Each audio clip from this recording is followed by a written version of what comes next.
Michigan State just because I knew I wanted to get into a mostly teaching appointment, and I wanted to get that Ellison. One of my students went, and well, Parrott lives up to his name, talks all the time. Are you from Michigan? Not at all. I'm from Reading. Oh, you are. Sorry about that. That's what drove me. That drove you. Shit, yes. Yeah. That would. Not even Reading. It's slums of Reading, Central Valley. Are we on? Hello, everyone. Glad you could join us for today's. It has nothing to do with age. Before I introduce my illustrious, historical, Archaic. he said archaic, but we're going to forget that. We're going to reframe that to full of life, Dr. George Parrott. I want to show you my book just came out last week. There we go. Got it centered. Bo's Warriors. And the book can be purchased either through the publisher, which is Triumph Books, Barnes & Noble, Amazon. It's available in ebook as well. So just want you to know about that. And we also are doing a tour, a little book tour about this back in Michigan and also in Iowa. So a little bit about the book. It's about Bo Schembechler and his warriors, who actually our guest knows a little bit about this because he also was going to school, a different school, one of the rivals during this particular time in 1969 when Michigan upset the mighty #1 Buckeyes in 1969, historically. Anyway, there are great stories in the book about the players and also actually one of the coaches, Gary Moeller, who came with Bo Schembechler to the University of Michigan. Prior, George and I were talking about the Michigan State Notre Dame game, where Ara Parseghian went for the tie. He could have gone for the victory in the historic Michigan State Notre Dame game. Anyway, Ara Parseghian coached at Miami of Ohio, and Bo coached with him at Northwestern. So there's a connection. There's a connection there. Well, enough about the book. And Dr. George Parrott, who's Professor Emeritus at Sac State, has a career and wonderful career, long-term career. So we're going to find out more about him and the things that he's in currently, and also we're going to go back into the past about the things that he's accomplished and achieved throughout his life. So even though he's a Spartan, it's a Michigan State Spartan, I'm not going to hold that against you, George. If you'd have told me you were U of M, I'm not sure I'd have come. This is tough. This is tense. That's why I didn't say anything. Yeah. You never know. George, generally I start the show with a quote. And so I'm going to read the quote to you this is Arnold Bennett. And if this relates to you, tell me. If it doesn't relate to you, that's okay too. Okay. Anyway, the gain in self-confidence of having accomplished a tiresome labor is immense. It certainly should be. It certainly should be. And the sort of best example in that, I think, from the venue that we both share, which is running, besides an interest in Big Ten football, it's completing that first race, or even the bigger races like the marathon, or ridiculous events like, what is that strange thing that has a silver belt buckle that you seem to be wearing? Something called Western States? This actually is Tevis. Okay. I have my Western States buckle at home. Same sort of thing. It's amazing. It really is. And it's part of defining and demonstrating that, again, we also share a discipline. We're both psychologists of a slightly different shading, but both psychologists. And the definition of self really emerges over time. It emerges from what we do and the people we interact with in that massive network. Well, just to be concrete, as you know, at least for me, running states was a tiresome labor. Was to me. I personally never liked trails. I'm sorry, I was a road runner.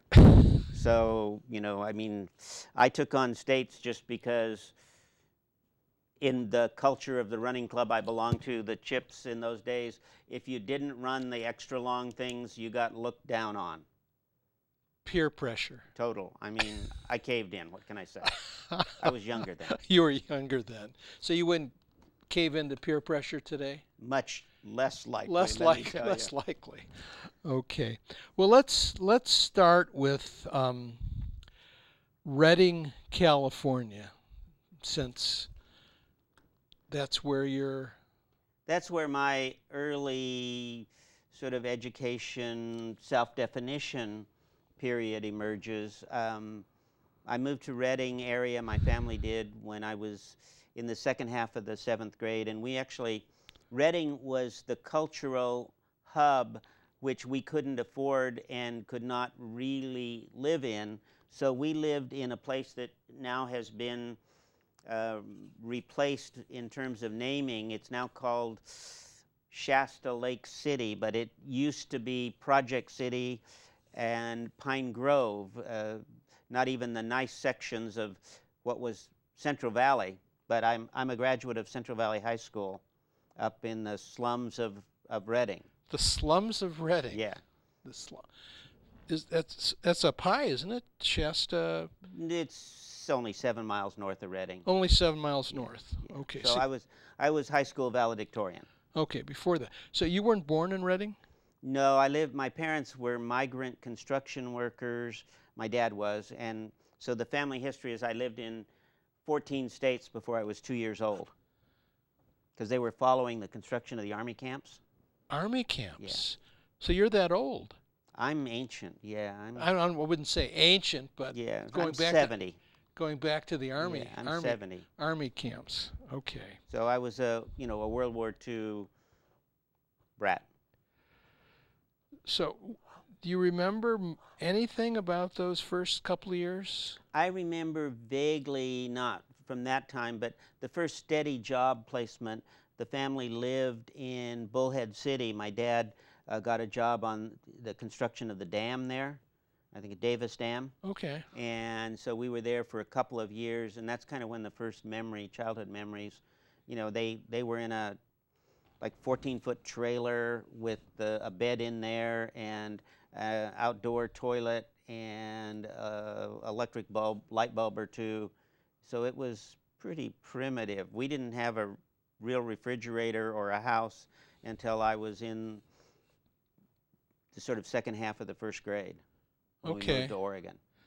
All right. So it was tough back then. Well, I mean, kids don't know that it's tough.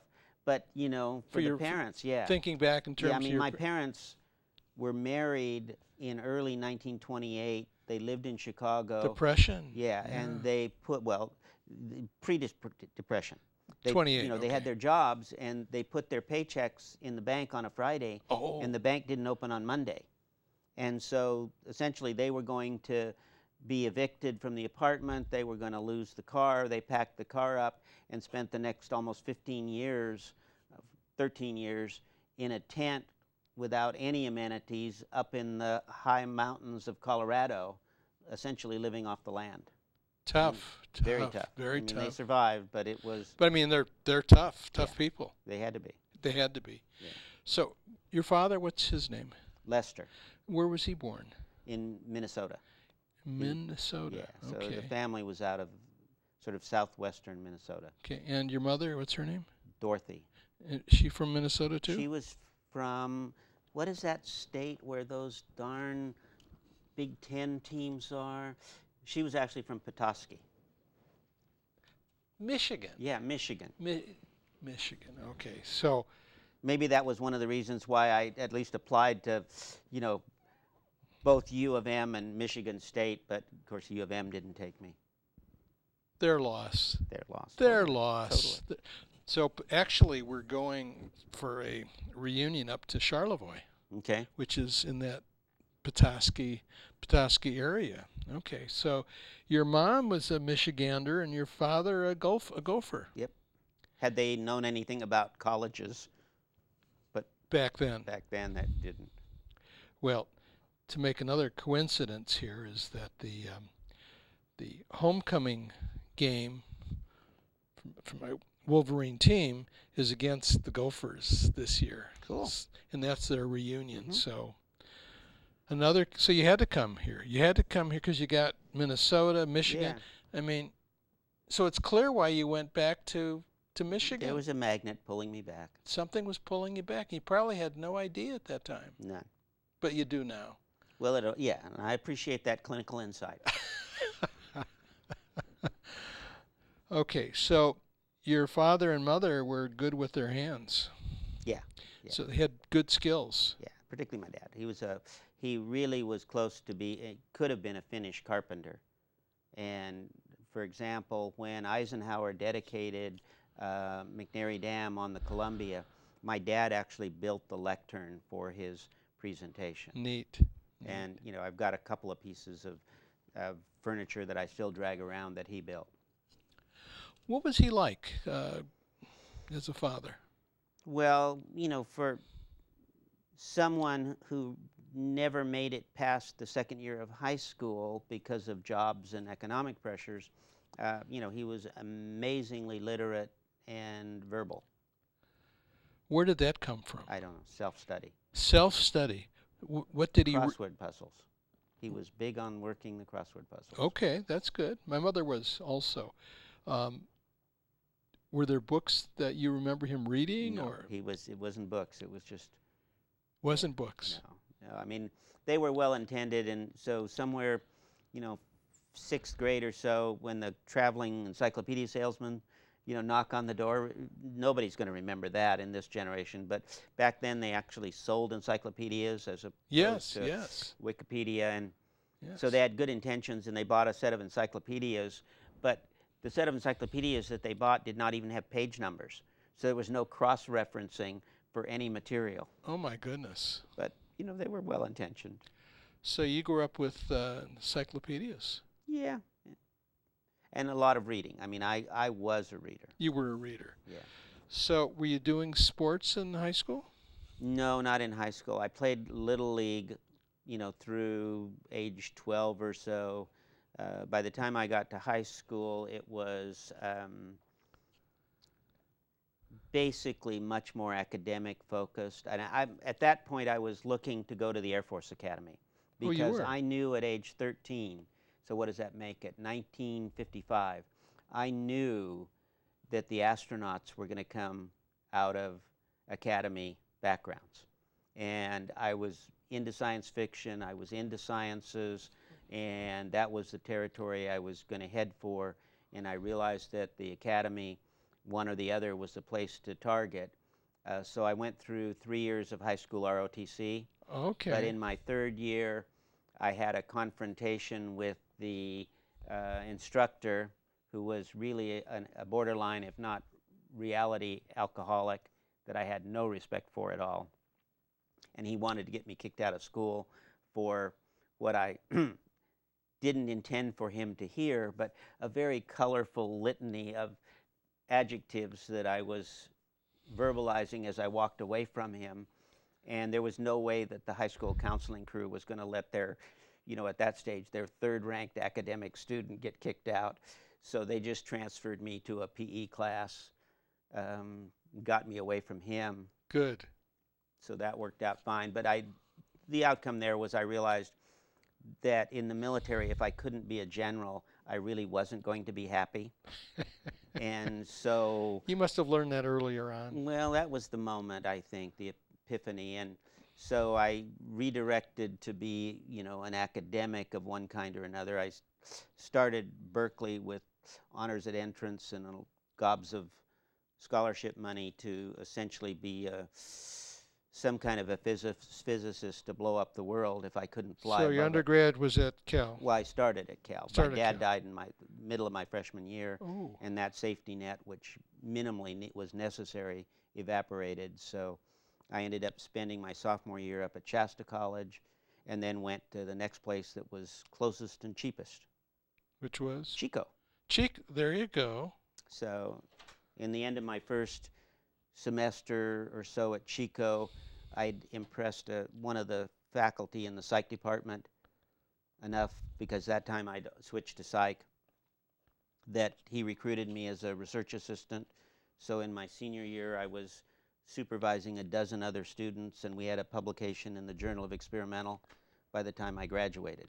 So what kind of psychologist did you want to be, or were you aware at that particular point? Experimental. I mean, I wanted to keep that physics, science background, Okay. you know, but have a people side to it. So I would have gone, my graduate work was cognitive experimental. Well, let's go back to undergrad. So you're thinking, because you like science, Yes. so the experimental psychology appealed to you. Yeah. But what about psychology itself? Because how did you get to that? I mean, why would you take a psychology course? Well, see, the background was I actually took psychology in college when I was in high school. Oh, you did? I had advanced placement. So okay. There were 3 of us from the slum high school drove in every morning and took an 8 o'clock college level psych class. So I already had a little inkling of how much fun that could be. So you had an interest in psychology in high school then? Or no? Yeah, call somewhat. It that, what would you call it? Well, it was that transition period between I'm already thinking about college, but I'm still stuck in high school. Okay. What was it, if there was anything, that appealed to you about the field of psychology back then?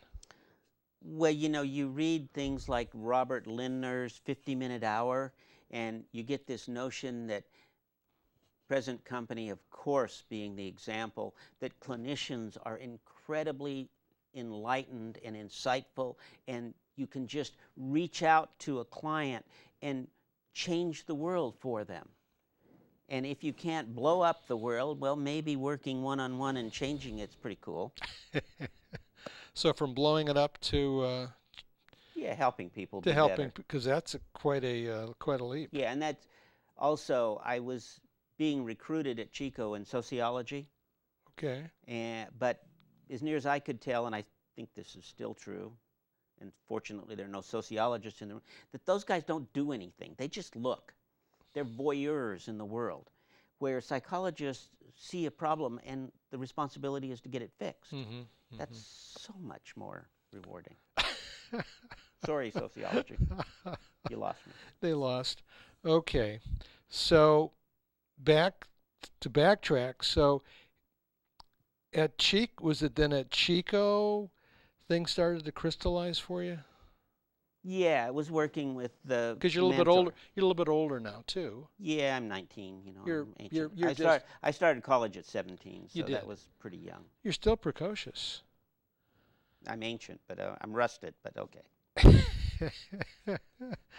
Well, I'm older than you, George. Well, that's good. I mean, it's nice that people are breaking ground ahead of me, and still, you know, we can still have somebody. So don't get this ancient thing, because I don't want to be in that same well, I'm category. Ancient, you know, chronologically, I'm totally immature emotionally. Okay, so from Reading to Cal to Chico. Okay, so then you're graduating, you're connecting to one of the profs, and was there anybody there that suggested Michigan State? I mean, how did that? I just applied to a bunch of schools, and I really wanted to stay on the West Coast. Where else did you apply? Washington, Oregon, Cal, Stanford, UCLA. I don't recall if I applied to USC. I did apply to Ohio State, I applied at Penn State. Really? I think I might They're have not on applied the at, West Coast. no, but because those faculty, 2 or 3 of those core faculty were out of the Big Ten, they were saying, well, At apply. Chico? Yeah, they were saying apply because, You never know. and that's what worked out. I mean, I swear Stanford had telepathic awareness that their rejection letter was sent simultaneous with my dropping in my application and checks, which they cashed, of course. But, and there was, in those days, definitely a finite budget for those applications. So in hindsight, I really wish my advisor had been more aggressive about saying, don't apply to Stanford, don't apply to Berkeley, don't apply to Oregon, because historically and looking back, those places pretty much, unless you're blowing the top off the GREs and that you already have somebody setting up that connection, you're not going to get in. Okay. So I want to go back. So no sports in high school. What about college? Were you I played some tennis off and on. Intramural or? Yeah, intramural and just recreational. So that was my early sports activity. Okay. Do you have any brothers, sisters? Only child. Adopted only child. Adopted only child. Okay. When did you learn about that? Very, very early. I'm all like from the beginning of consciousness. Beginning of consciousness. Yeah, age 4 or 5. Do you remember how it was presented to you? Not really. Don't remember that? Yeah. It was a family adoption. My parents would never have been, if you think about the economics I was describing for the family, they would never have been authorized. So this was as they kept telling me, you are a Parrott. It was a negotiated adoption from a pregnancy in World War II. Okay. In the family. Okay. Well, that's neat. Yeah. Clearly they wanted a kid. They'd tried. My mom had something like 14 spontaneous abortions. Ooh. Because in hindsight, it sounds like the RH imbalance, which of course they didn't know about back then. So they definitely wanted kids. Okay. All right. So Michigan State. Michigan State's in East Lansing. So you got accepted to Michigan State. What was that like? Well, you've been all these different states, all these different locations. So was it a transition at all to? It was terribly traumatic because in applying, it turned out a probably 8-year-old almanac, another kind of printed format that doesn't hardly exist anymore. And I was using that for some background information. Again, this is all pre-internet stuff. Yes. So I was using that for information on basic details on schools. And that one basically said Michigan State was about 10,000 students, which was something like 6,000 undergraduates and another 5,000 or so graduates. And I thought, well, that's pretty cool. That's about the same as Chico was back in those days, plus a graduate program. Well, in the 8 or so years since the publication of that, Michigan State had expanded. There were 35,000 students living on campus. The number of students living on campus was greater than the population of Chico. Well, yeah. So it was a surprise. And Ann Arbor would have been even more of a surprise. Oh, I'm sure. But I wouldn't have been culturally compatible to Ann Arbor. So, but I ended up with an incredibly supportive, extremely distinguished major professor, the person that recruited me, and it was a recruitment based on my research work at Chico. And this guy needed another assistant. He just got a research grant, a 3-year grant. Okay. And he'd already picked one student that had been an undergraduate with him at Michigan State, and I filled out the second slot. He was a cognitive therapist? Cognitive experimental. Cognitive experimental. Yeah. Okay, so tell us a little bit about what that meant back then. We're talking in the middle 60s. Middle 60s. He was doing research on creativity. So my research work for the next 3 years had to do with creative problem solving. Well, tell us a little bit about that and what you've learned. Well, back our then. research was looking at the question of how you come up with the best creative solution to simple, like writing a caption, using a simple set of words in a creative way, the kind of things that might be confronted by Madison Avenue in advertising or marketing kinds of challenges. And the big issue then and still was brainstorming. Yes. And so is it really strategically effective to have this non-judgmental brainstorming period and then sift through stuff? Or alternatively, as an extreme, maybe quietly reflect and come up with a single best solution. In other words, you make the judgments. You have to be on the trail for that. Okay. And the data we got actually argued for doing the prejudgment and coming up with a single best solution, because when we had people brainstorm and then go back and pick their best, they never got their best. Explain that to us. Well, we would get volume productions and then have them pick, and then we would send those volume productions out to be judged and compare their pick with external judges, and the external judges always picked, well, not always, but statistically picked and found better choices that the individual problem solver had missed. Did you agree with the results? The data speaks. Data speaks. Who were the judges? We had panels of Panels? graduate students. Graduate students. Yeah. Okay.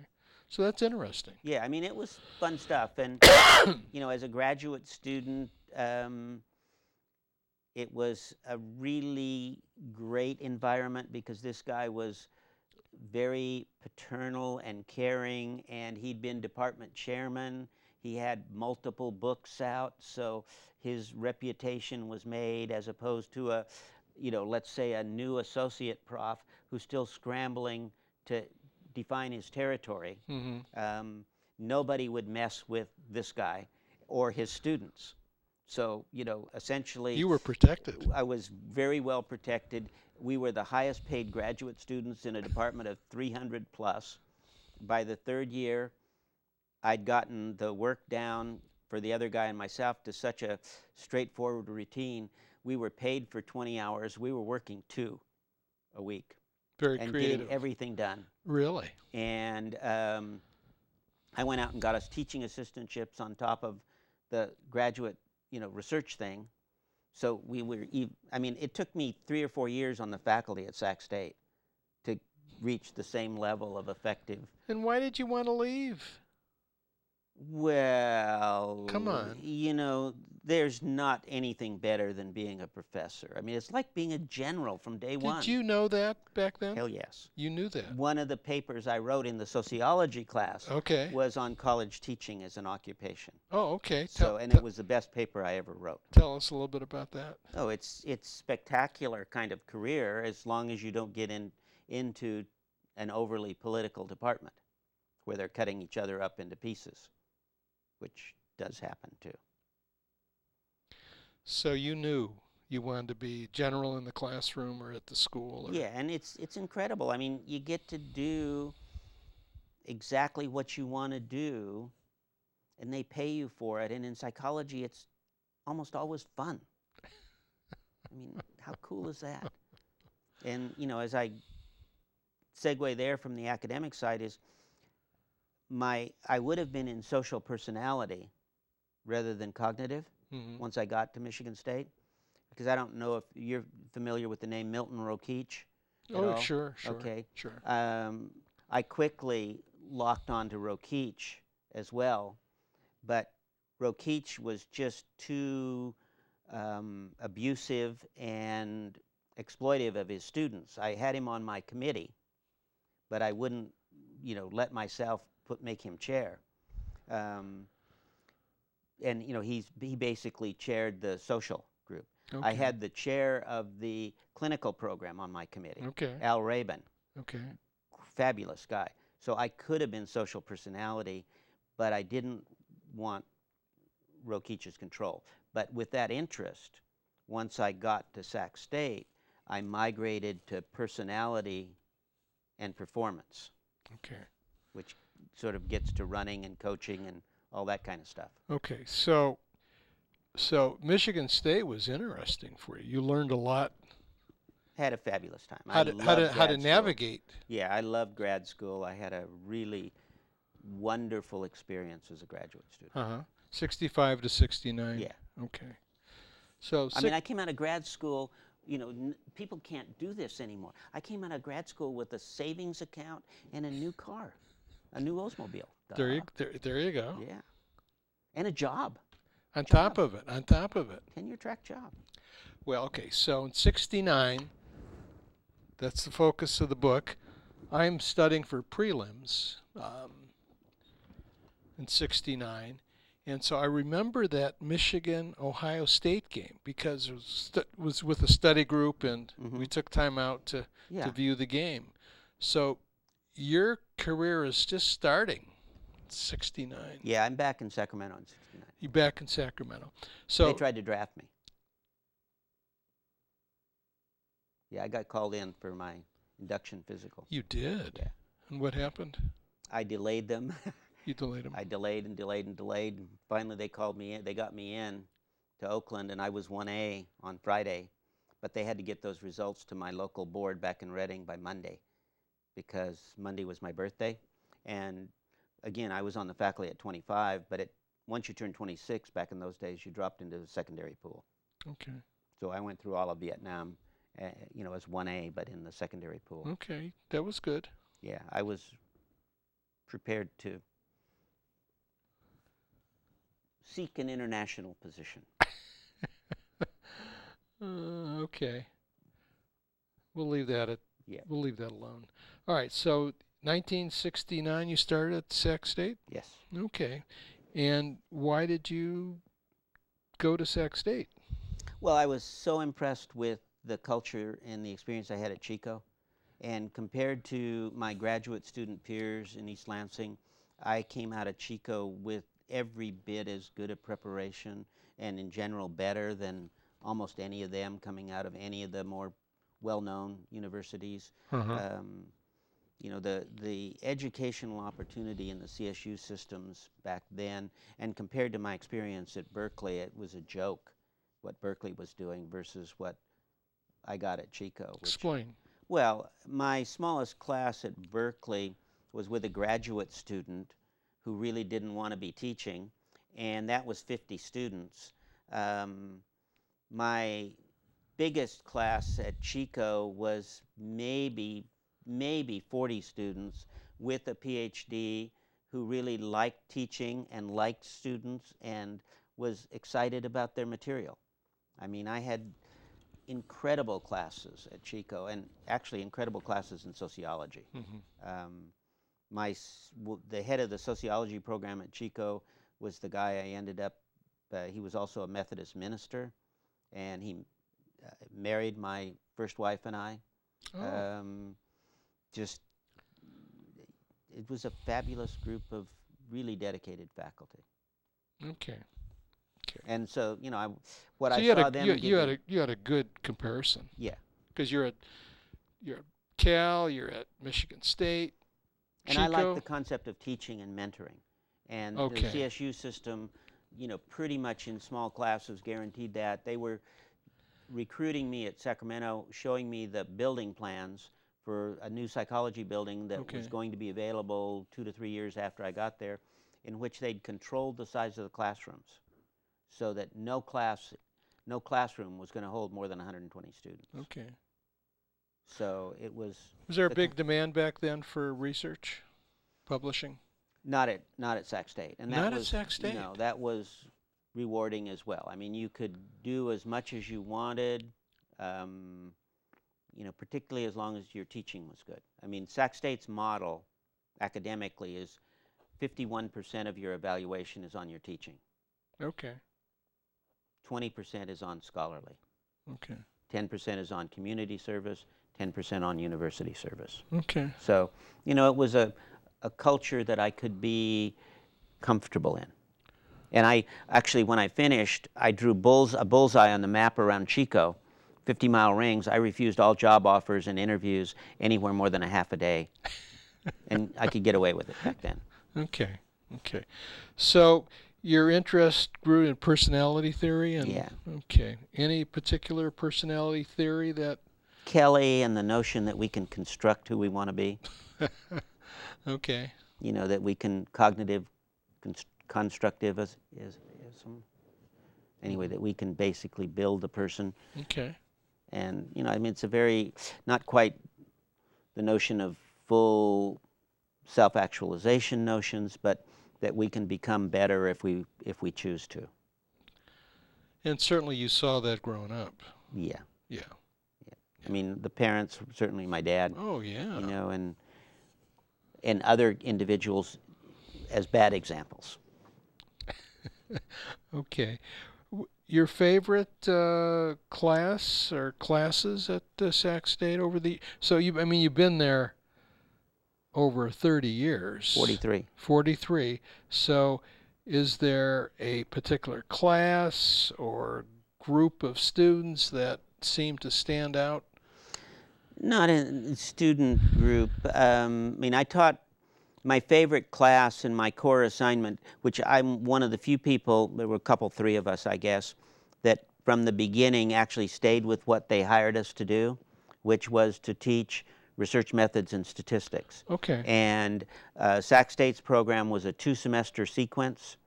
So you started with essentially very basic research methodology and observational things and chi-square, and got all the way to 2- and 3-way ANOVA and factor analysis. You know, at the end of the second semester, one of the favorite recollections I have, and I was just saw a picture in one of the picture files I have on my iPad, that I think it was actually out in Hawaii. The regional convention of psychology rotate locations, and about every 6 or 8 years they're out in Hawaii. And it might have been Hawaii, it might have been Portland, but I had 8 students from that undergraduate class who had their second semester, basically in the second semester I had them do something like an honors thesis. Everybody did, you know, a research project. And that one group, 8 of those student papers were accepted, you know, at the professional presentation level. Yeah. I mean, I put students in PhD programs from Ohio State, recently St. Louis, Wayne State. My best sort of placement, I actually put a guy with Zimbardo at Stanford, and for the next 4 years I was getting calls from Zimbardo thanking me. So maybe tell the audience a little bit about Philip Zimbardo. Phil Zimbardo is probably still the world's leading social psychologist. He's also been called a kind of dilettante because he jumps around areas, but he's incredibly competent in all the areas. He's done stuff on everything from shyness to future time perspective to the prisoner, the experience of being a prisoner. Just a fabulously effective and influential social psychologist with a worldwide reputation. Okay, so that's pretty neat. So when did you become professor emeritus? When did that happen? So my Sac State career as a full-time faculty member ended in the December 31st, 2012. No, excuse me, 2007. Okay, so then there was a 5-year period from 2007 to 2012 where I taught 1 semester a year as emeritus. So what does that mean? Emeritus just means retired, and still not yet in the ground. Not yet in the ground. Well, you're far from in the ground, which is a good thing.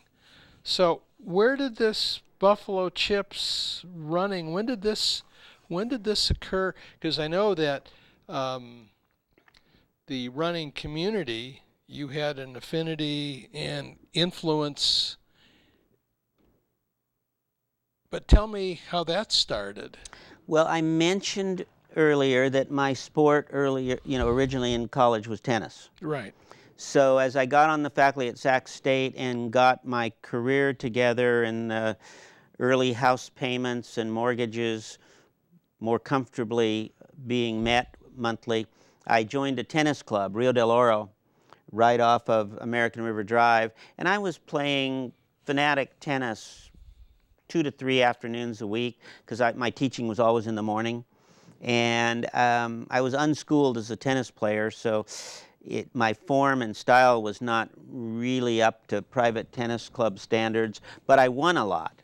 And I got up to the top of the B ladder and was about ready to challenge and potentially find a place at the bottom of their A ladder. So I was doing okay. And one day, I had a particularly bad game and match, and I thought about breaking my racket, and I was way too cheap for that.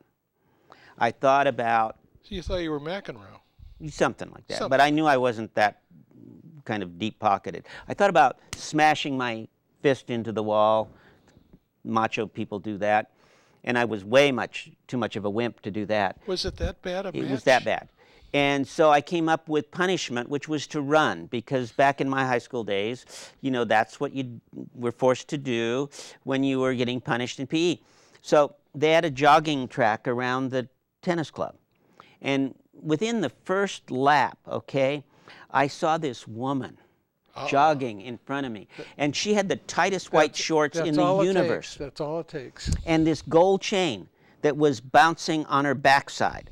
And I was hypnotized. I mean, there was something ethereal about this, okay? And sure, I ran 3 miles that day, 10 feet behind her. And we became running buddies, because what she was doing is she was getting back into fitness after the birth of her first kid. Okay. And her husband was one of my tennis buddies. He wasn't the guy that beat me that day, but, you know. And so we became jogging buddies. And she could only jog around the track because she kept her kid in this crib. Okay. So she was watching the kid. And finally, a couple of months later, a couple of the guys in the club that weren't tennis players but just came there for the fitness and the workout gym, and they would actually go down to this thing called a bike trail. And they were running on the bike trail, and they invited me to join them. What year is this? It would have been 1970, probably the spring of 76 or so, 77 maybe. Okay.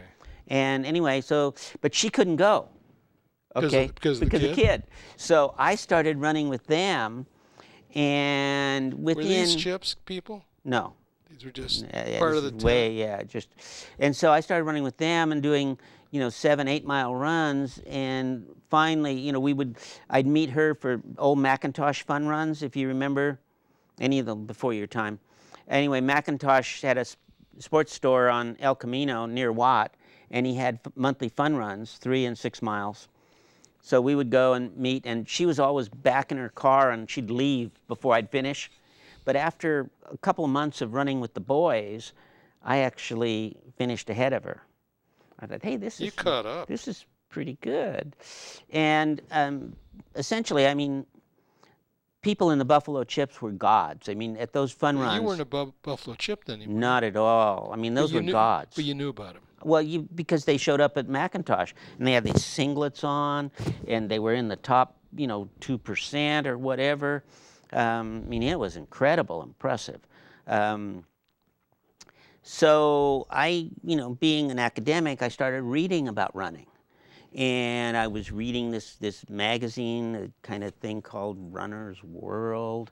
And they had an article somewhere in probably 77 or so about the elite women runners and their training.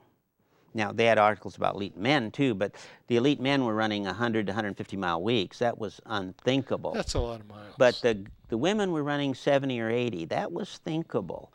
So I started up in my mileage and doing a little bit of training like I was reading those elite women. And one of those elite women, by the way, was right out of the Bay Area, Marietta Boitano. Marietta Boitano was an elite woman. She won Dipsy. She won Beta Breakers. She won Avenue of the Giants. She was 11. She was 11 years old. When she won these things? Yeah. That's impressive. Yeah. She ran 3:04 as an 11-year-old.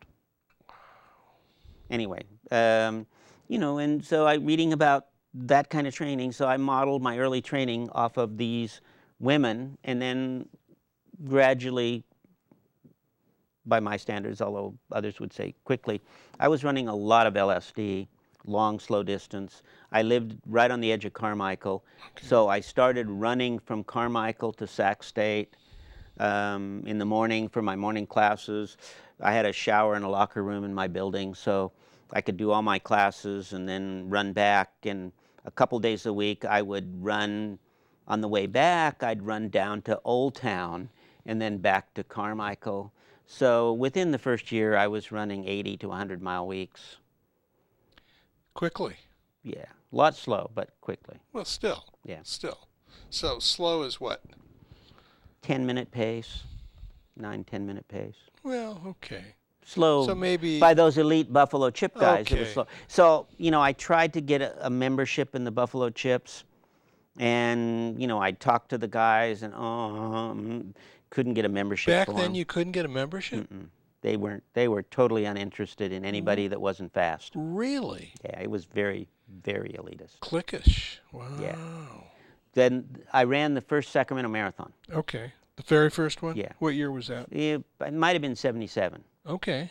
And essentially blew up an iliotibial band in my right knee at about 21 miles.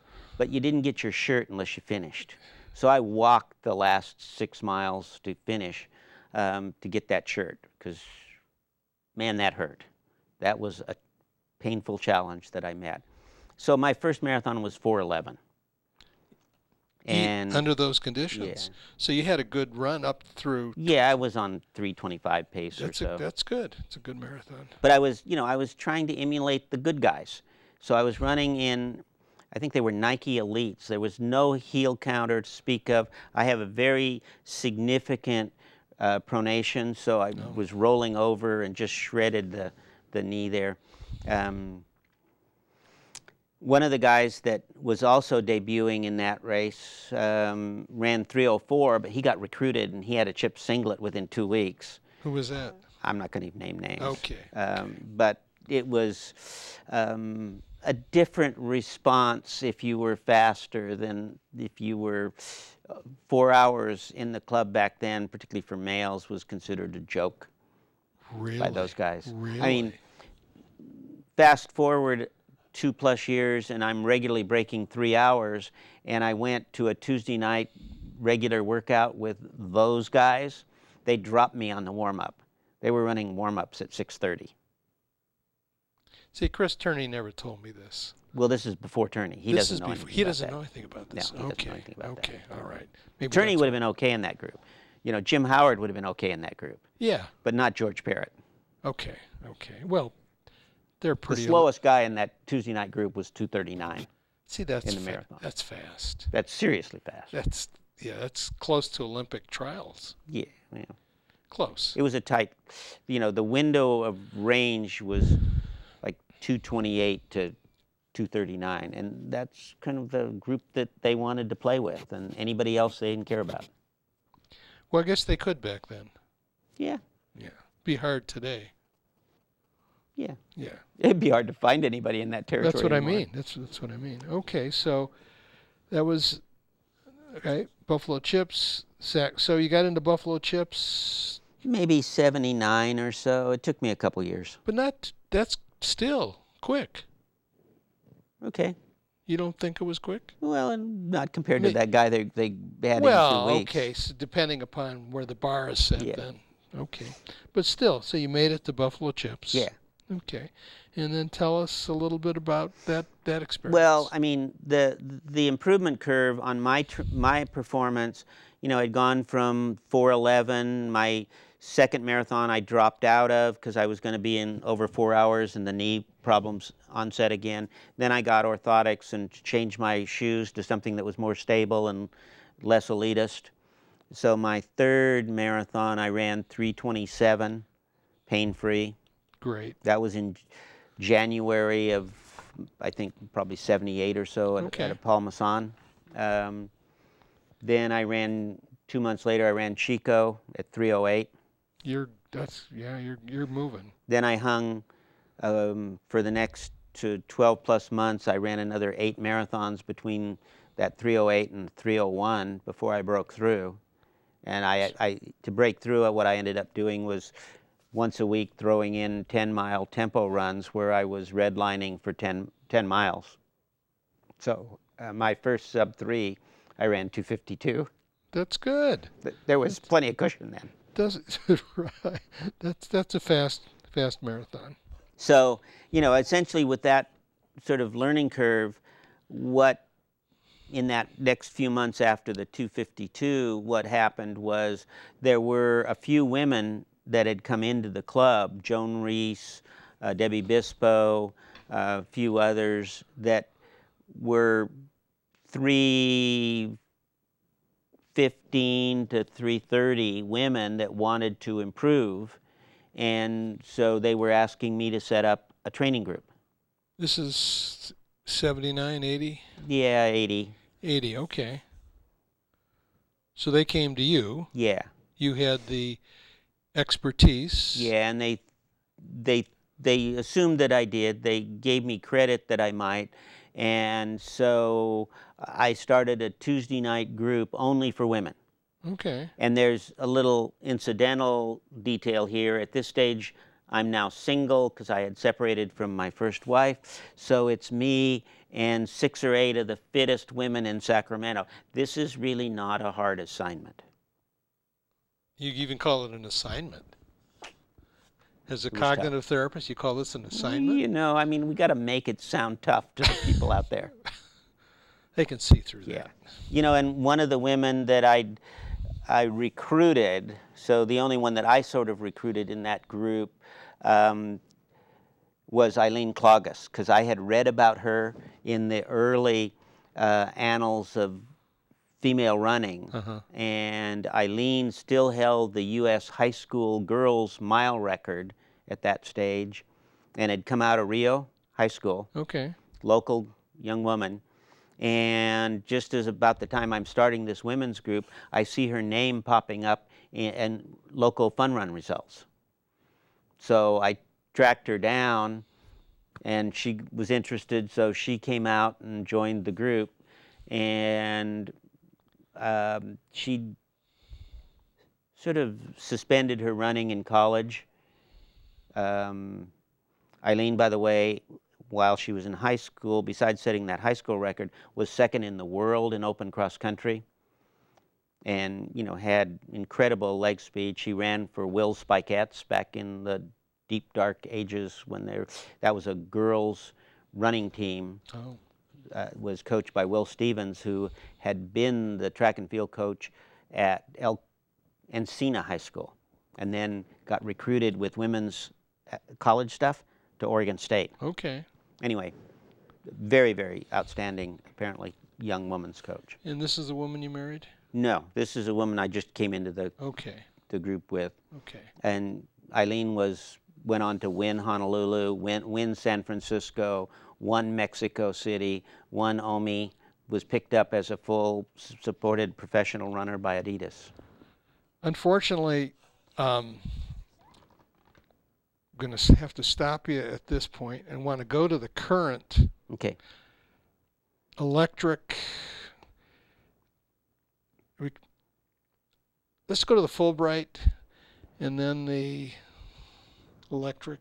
Okay. Is there a connection there between? We're running out of time. Yeah. Academically, coming back to academics, one of the women that came in the second or third year of the women's group was Christine Iwahashi, that I recruited from the Sacramento Marathon, the October version when it was a full. I was out there coaching one of the women in my group, and that woman was winning the race and didn't need me up there helping her, so I dropped back to the second woman. It turned out to be Chris. Chris struggled over the last 10 miles and ended up 4th, but I pitched her to come to work out. She lived in Davis and was married at the time. Chris came to work out, promised her that she'd break 3 hours in 6 months, and she did. And Chris and I ended up as a couple. Chris went on to win a dozen marathons around the world, 3 times at Napa, the Marathon des Médocs in France.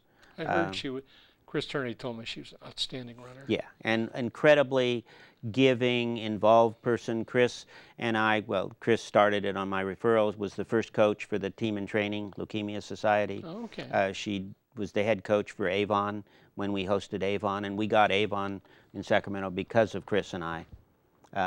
Back in the 90s, the Chips were named the best running club in the United States by Runner's World, in large part because of the culture that we had created in the club. So anyway, Chris also liked to travel. And over our 29 years together, Chris passed away about 6 weeks ago, 8 weeks maybe. But we've been to 35 countries. I've taken running groups to South Africa to do comrades. Really 4 sorry times. about to hear when you told me about her. But it, you know, as I would describe it, these are chapters which essentially sometimes we can't write the ending of, but we have to experience them and go onward. And Chris was a fabulous part of my life for 29 years. Anyway, so she liked to travel. We spent a year in Manchester, England. I had a Fulbright exchange appointment there, lecturing. I've been an invited professor of sports psychology in Adelaide, Australia. I've just finished this past year a Fulbright scholar appointment.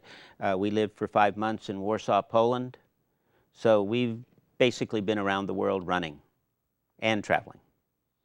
And so in terms of running, then in my retirement, I've gotten into a strong commitment, as Chris and I both had, with air quality issues. As soon as hybrids became available, we migrated to a Prius and a Camry hybrid. As soon as electric cars became available, we migrated to a Leaf and a Volt. And I now have, we are on our second Volt, which I'm going to find a new home for, because we don't need it. And the car I'm now driving that replaced the Leaf is a Tesla Model S.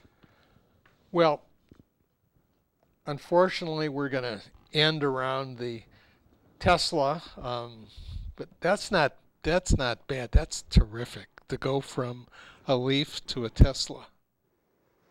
Well, I paid for the Tesla with the time on my Fulbright money from Warsaw, or part of the Tesla. Part of it. Part of it. Yeah. All right. Well, I want to thank everyone for watching, and believe me,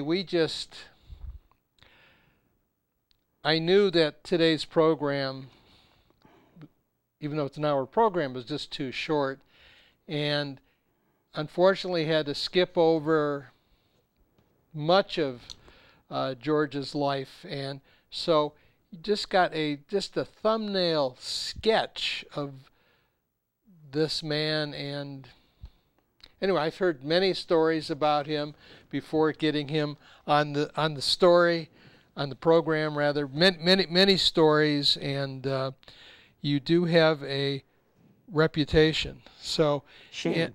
no, that's good. And because Chris Turney told me quite a bit about you, and then luckily at Jed Smith this year I was with Chris and saw George, and said, got to have him on the show. So once again, thank you for watching. Goodbye, everyone. Thank you.